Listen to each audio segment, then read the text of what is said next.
So the secretary is still caught there with a lot of folks, so we're going to get ready to start in just a moment. Thought we should take care of business. My name is Xavier Becerra. I'm chairman of the House Democratic Caucus, joined by our elected leadership. And in this order, I will ask each individual to speak. Our leader, Nancy Pelosi, followed by our whip, Steny Hoyer, our assistant leader, Jim Clyburn, our vice chairman, Joe Crowley, our chairman of the DCCC, Ben Ray Lujan, and our chairman of Messaging and Communication, Steve Israel. And I'm going to ask everyone to just be brief. I will simply say this. Hillary was ready to talk to us. It was clear that she is ready for this campaign. She talked about a strategy where she is going to go to every corner of the country. I especially appreciated her remark about how there are people who won't vote for her, but she is prepared to vote for them and work on their behalf. And that's exactly what we in Congress know we need in our government, is we need a president who will work for everyone and won't stop working, and at the same time fight to make sure there's a Congress that will actually work with the president instead of try to block everything the president does. And so we are anxious over the next 139 days to work hard to elect Hillary Clinton, our next president of the United States, and in 211 days, watch as Barack Obama hands the keys to the White House to Hillary Rodham Clinton as our president of the United States. It will be a good day, but between now and then, there are a lot of days of hard work, and it was very clear Secretary Clinton is ready to get to work. With that, let me yield to our leader, Nancy Pelosi. Thank you very much, Javier. Thank you for the auspices under which we had the privilege of hearing from the next president of the United States. As you and I both said in there, when Hillary Clinton enters the Oval Office, she will do so as one of the best prepared people in history, by dint of her experience, her knowledge, her judgment, her strategic thinking, her communication with the American people. She will do so with her full commitment of values for America's working families, uniting our country. She's always been about children. We're so happy to be with her, celebrating the birth of her new grandchild, Aiden, to join Charlotte. And that has been her focus. At the same time, she established a strong record on national security, on economic security for our country. This was a tour de force that she presented to us there in terms of vision and values and listening to ideas and accommodating them. Really a tribute to her intellect, but also to her stamina. So it was an honor for us all to be with her. Our caucus was thrilled. As you can see, they won't let her go. With that, I'm pleased to yield to our distinguished Democratic whip. I always keep thinking majority, but Democratic whip. Next year. Next year. Stark contrast. Unity, enthusiasm, and confidence in our candidate. Confident that she will be a great president of the United States, confident that she will win, and confident that she will work productively and constructively with the Congress of the United States to accomplish the objectives and the goals that Bernie Sanders and Hillary Clinton both agreed upon. It is ways and means to get there. And what we saw in that room just now was a person extraordinarily competent, extraordinarily able to coalesce this country and to bring us all together, Javier, as you said, those who were for us and those who were not, to bring us all together to represent them all. That is what our party is about. That is what Hillary Clinton is about. And you saw the stark contrast. Unity versus disorganization, lack of confidence in the other party, in their leader. America's going to see that, which is why Hillary Clinton is going to be the next president of the United States. I'm now pleased to yield to the gentleman from South Carolina, our assistant leader, Jim Clyburn. Thank you very much, Mr. Whip, Mr. Chairman, members of the leadership. I was particularly impressed this morning that Secretary Clinton continued to demonstrate her commitment to unifying the country by laying out a 50-state strategy for this campaign. Now, I know that when you look at the Electoral College and people tend to study what gets you there, they focus on counties, but when you on states. But when you focus on the issues, these issues are present in every state. And I was particularly impressed even back in my younger days when Hillary Rodham Clinton graduated law school. Her first job was at the Children's Defense Fund. Her first assignment was in rural South Carolina, my district, working with young people who were being jailed alongside seasoned criminals. She came to South Carolina to help us fight that issue. And she continues to be committed to our young people. And so I would say to all the young people who are trying to figure out how they fit into this campaign, take a look at the history of Hillary Clinton. And I think you'll be very comfortable with what we say in South Carolina. The best way to tell what a person will do is to look at what he or she has done. And she has demonstrated her commitment to young people throughout her life's work. And I was pleased to hear her restate that today. And I'm now pleased to present our Vice Chair, Mr. Crowley. Thank you, Jim. I'll also be brief. The Secretary talked about a 50-state campaign, reaching out to every state and to all voters as well. The needs for a jobs bill, for an infrastructure bill, to rebuild America, to invest in America. She talked about college affordability, a myriad of issues, but really stretching across economic stratas and racial and ethnic stratas and state stratas as well. But I want to just go back what Steny Hoyer said earlier. A word that also comes to mind when I was in that room just now was affection. People who are representatives in the Democratic Caucus, we really like our candidate. We really like our candidate. I would even suggest I love my candidate for president.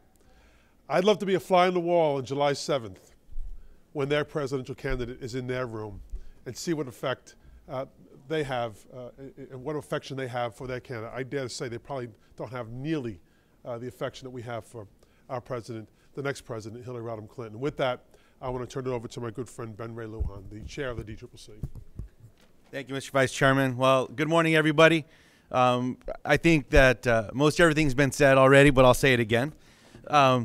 In that we celebrated today Secretary Clinton coming to visit with us as a Democratic caucus, and there was definitely enthusiasm in the room as the Secretary highlighted the importance of reaching out across 50 states, reaching out to all of our territories, to making sure that not only do we unite our party, but that we unite America. And that's a welcome message. And it's what Secretary Clinton truly represents. How does that translate to House races? Well, later today, we're going to hear another white paper that will be presented by Speaker Paul Ryan as to what Republicans will do if they're in charge and have the majority in 2017. Well, the worst kept secret in America is that House Republicans have the majority today. They should be governing today, not issuing white papers. But what Speaker Paul Ryan is essentially doing is just rearranging the deck chairs on the Trump Titanic. He knows that there is a problem with Donald Trump being the GOP nominee.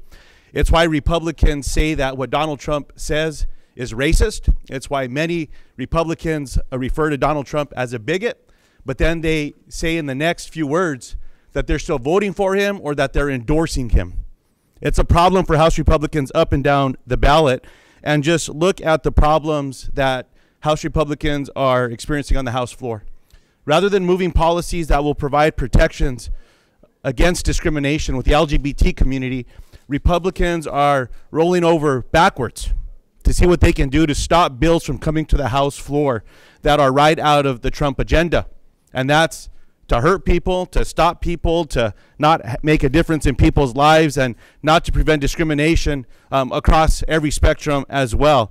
And just look no further than where House Republicans are refusing to bring up legislation that allow us to keep guns out of the hands of those that are on the suspected terrorist watch list as well. So it's a no-brainer as we stand together to make sure we're doing what's right for the American people. And it's time for House Republicans to stop putting their own political security ahead of our national security across America. Take a few questions. As you know, Donald Trump is giving a speech right now, a long-awaited speech about Hillary Clinton, so I wanted to get your take on a couple of his main points. First, he says she ran the State Department like her own personal hedge fund, doing favors for oppressive regimes in exchange for cash. Your reaction? You know, at some point, we're all going to ask Donald Trump to prove what he says. He doesn't have a right to make accusations that he can't back up. And this is no longer a race with 17 candidates where he can say something and then you got to move on. I would hope that our press and all of us who have had an opportunity to be in leadership positions will ask Donald Trump to show us what he means. Because Donald Trump says a whole lot, but he can't back it up. And so when he makes outlandish claims like those, he should show us what he bases those on. And you should ask him what he bases those on. You shouldn't just let him get away with making a statement. This is a campaign where we're trying to elect the next leader, not just of America, but of the free world. And we cannot afford to have someone who can't back up his or her statements. We feel very good about who we have as our nominee, that she can back up her statements with proof of what she's done and what she will do. It's about time Donald Trump stood up and backed up his words. Otherwise, once again, he's just pontificating the greatest, the best, the toughest, and at the end of the day, it's none of the above. His other assertion is not in contention, and that's that she and her husband made tens of millions of dollars giving speeches to companies, and he argues she's now beholden to those companies. Do those speeches give at least the appearance of a conflict of interest? So I'm going to once again say, Donald Trump should be the last person to talk to people about how he makes his money or how anyone makes their money.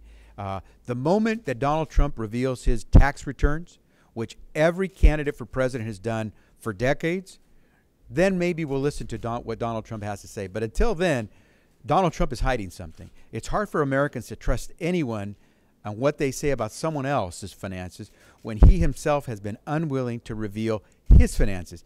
Is he really rich? Prove it. Does he really donate? Prove it. Does he really pay taxes? I don't think Donald Trump pays taxes. Donald Trump, prove it. Disclose your tax returns the way including Hillary Clinton, who has disclosed decades of tax returns. Please, Donald Trump, if you're going to say something before you cast the stone, show us you have a leg to stand on and prove it. And you disclose your tax returns so we can see from where you speak. Maybe my colleagues want to. I think you have to also question where it's coming from. This is con man Don. Look at Trump University. Look where he built thousands of people out of the last penny on a product that was worthless. He built and he promised things to people and left them penniless. That's the kind of person who's saying these things. He likes to throw spaghetti on the refrigerator and see if it sticks. That's all he's done. He has marketed himself, and by doing that, he tries to bring his opponents down by name-calling, attacking their first name, going after their brand. He's a brander. Trump, the name Trump is a brand. It's on every building he's ever built. On every golf course, the only thing bigger than the golf course is the name Trump, because that's what he's about, branding. And part of branding is bringing other people down. He's not about building up the country. He's not about building up a constituency and having them vote for someone to believe in. He's having them build up against trying to get someone to vote against something and against her. It's not going to work. Hillary Clinton brought dignity back to the world stage when it comes to the United States, reestablished us internationally by her presence as the Secretary of State. She did a great job, and we're back on the world stage again and a positive force for the world, in no small part because of Hillary Rodham Clinton. If I may, I think that all of us will agree that the best disinfectant in our business is sunlight. That's the best disinfectant. And Hillary Rodham Clinton, in spite of what he may say, has revealed all of her tax returns, and I understand, for the last 11 years. Everything is there for us to see, irrespective of what he may say. I'm sorry? Well, we can always know something. We're talking about taxes now. That is what proves how you made your money and how you made your commitments to the people that you made your money from. I look at my tax returns, I know exactly how much I give to charity. I know exactly how much I give to my church. I don't have to tell anybody what my church membership is. Look at my tax returns and you'll see what my commitment is to those who meet the scripture of Matthew 25:45, doing for the least of these. I would love to see what this man has done for the least of these outside of that which we know. One of the things that Bernie Sanders has said to move forward is a shake-up at the DNC, to get rid of the leadership at the DNC. Is that something that you would support? Look, I believe that the President of the United States or the President-elect makes the determination as to who leads the DNC. I've never had anything to say about who the chair of the DNC is. The DNC is the arm of the presidency. And every time we get a new nominee, that nominee makes a decision about who the DNC chair is. Now, if whoever gets that nomination, and we'll know coming out of the convention, it's her choice as to who the DNC. I will not tell her who that choice should be. Let her make that choice. I would say this, however, since we're on that subject. I really believe that we ought to take a look once again as the history of the DNC. I've attended every Democratic convention since 1972. I have been a part of the delegate selection process since 1972. I was on the committee, so-called McGovern Commission. We have had, as I heard our chair say this morning, after every convention, we have done a review of our process to make sure that whatever popped up during the campaign, we can address that going forward. We were going to do the same thing again this year. We did it after Obama. I chaired along with, I co-chaired along with Senator McCaskill, the Change Commission, to look at what we did and see whether or not we needed to make any corrections, any calibrations, and we made them, and we'll make them again this year. So I think that we ought to wait until the convention is through before us to sit down and look at the process and what we ought to do going forward, keeping in mind that history ought to be our guide. Congressman, Senator Sanders still hasn't endorsed Secretary Clinton. There's a new poll out today that shows about 50% of his supporters aren't convinced to vote for her. How big a problem is that for the party? That is a problem for the party. I would love to see Mr. Sanders endorse, go all in, and I think he will. I believe that everybody must be comfortable with their own timetable, and I think that at some point in the not-too-distant future, he will do that. It may be he wants to do it at the convention, whatever it is. But I've looked at my congressional district where he had a tremendous following among young people. I have yet to find a single one of those young people who has said to me that he or she will not vote for this nominee. I'm looking for every one of them to vote for the nominee. I want to make sure we get. I want to make sure we get to one or two more questions, and she did actually address that. And Absolutely. as she said, she's going to go out there and talk to everyone in America, not just Sanders supporters, but she's going to talk to those who aren't supporting the Democrats, because she's, as she said, she's going to be president for everyone. And so she wants to be a candidate who reaches out to everyone, even if they don't happen to decide to vote for her. So I think she's ready for that. And quite honestly, I believe not just Senator Sanders, but Senator Sanders supporters, as we get closer to November, will look closely at this race and make some really strong decisions to support the most qualified person to be president. Let's take two more questions. Yes. Congressman Vato was convicted yesterday on corruption charges. Do you think he should resign, or do you think the House should move to expel him? So let us concentrate on the visit that we had with Secretary Clinton. Members can respond to that. We have rules in the House, but I want to make sure that we deal with the fact that we have a lot of folks who have questions, and we want to talk about the great visit we just had with Secretary Clinton. So 2 questions. You emphasized that she's supporting a 50-state strategy, but clearly that campaign is not going to put money into TV ads in states that are not battleground states. Not going to put their own campaign field directors in there. What exactly is it that she said she's going to do to support? The Secretary made it very clear. She's going to go everywhere, and she's going to talk to everyone, and she's going to go to all states. She's going to go everywhere. She's going to have people everywhere. She did acknowledge that there will be battleground states where she probably will visit more and have more staff, but she made it very clear. It's a 50-state strategy that we'll go to. Let's go to one or two more. Just add one thing.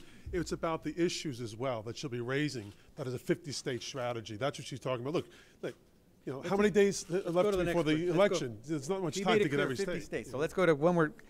Right here. Casey, go ahead. I heard you got raped a little bit in there for your personal ambition. We ran a very good meeting. We had a very good conversation with the secretary. You know what? I think the mood in that room was as relaxed and anticipatory as you can expect. On this, I am going to interject. Wait. You should have seen the way in which Xavier poured so accurately that water, then held it to her lips. It was a thing of beauty. I want you to know I'm proud of you. All right? Are you actually being vetted right now?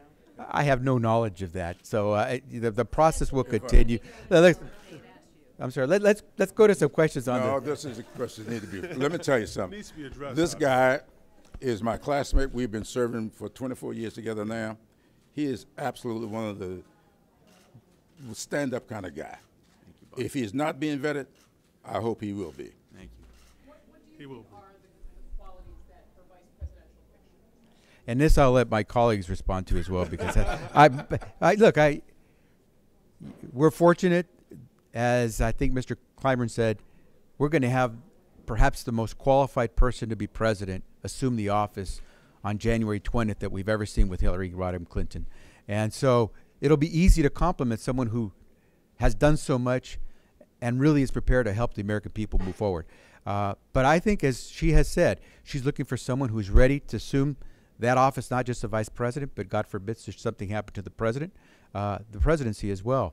And we're very fortunate on the Democratic side. We have many individuals who would be prepared to assume that office. But let me let my colleagues this also. I will just to say, I think being 5'9", 10, nearsighted, is, in all seriousness, I do think, I want to say what Jim Clyburn said. Javier, I think, really possesses a lot of the talent that I think goes into a great vice president. And I'm sure he's going to be vetted, and I wouldn't be surprised if he's chosen. But I think there's a lot of talent as well within our caucus and within the Democratic Party nationwide.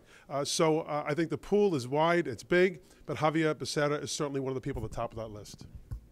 Henry, did you want to say anything? One last question, Ben? I'll just say, Mr. Chairman, so look, as we go back to what Secretary Clinton said about a 50-state strategy, I think we all know that Robbie Mook is the campaign manager. Robbie understands how to reach out across America to make sure that we're building the strongest campaigns possible. But it's not just about campaigns, it's infrastructure. It's recruiting young people across America to help us reach out, to be community organizers, to make a difference in their communities. And we'll be working seamlessly, not only with Secretary Clinton, but the entire team that she has been so fortunate to put together to help lead us across the country, not only to unite the party, but to unite America. Last question. Nice and loud. You guys are here every week doing the news conference after these caucus meetings. It's been quite a while since Secretary Clinton has held a news conference with the press. Do you think that's a mistake on her part? I know Secretary Clinton is going throughout the country talking to Americans every day. She's going to do it today. She mentioned she's going to go down to, is it North Carolina, right? No, Raleigh. Raleigh, North Carolina today.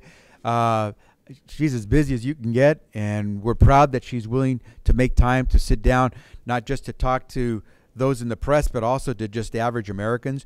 And we're going to continue to be there supportive where we can, and we invited her to come back whenever she has an opportunity. We're looking forward to seeing her while she's still candidate and future nominee of the Democratic Party for president, but we're really looking forward to inviting her once she is sworn in and is the President of the United States. With that, thank you all very much. Good job.